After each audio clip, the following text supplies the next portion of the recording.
عزیز طلباء و طالبات، السلام علیکم ورحمۃ اللہ وبرکاتہ۔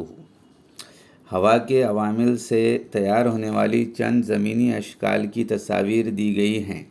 اسے دیکھ کر تصاویر کے نیچے دیے ہوئے چوکون میں لکھیے کہ یہ اشکال عریہ کاری اور اجتماع کاری کے کس کس عمل سے تیار ہوئی ہیں۔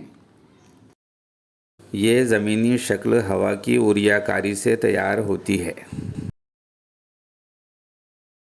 یہ زمینی شکل ہوا کے عمل انتقال اور اجتماع کاری سے تیار ہوتی ہے۔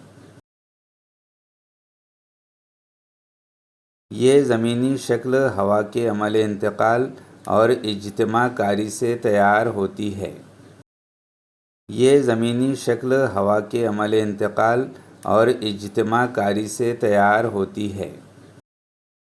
یہ زمینی شکل ہوا کی عریہ کاری سے تیار ہوتی ہے۔ یہ زمینی شکل ہوا کے عمل انتقال اور اجتماع کاری سے تیار ہوتی ہے۔ ہوا کے ساتھ ریت کے ذرات بہہ جاتے ہیں اور یہ ذرات دور تک چلے جاتے ہیں۔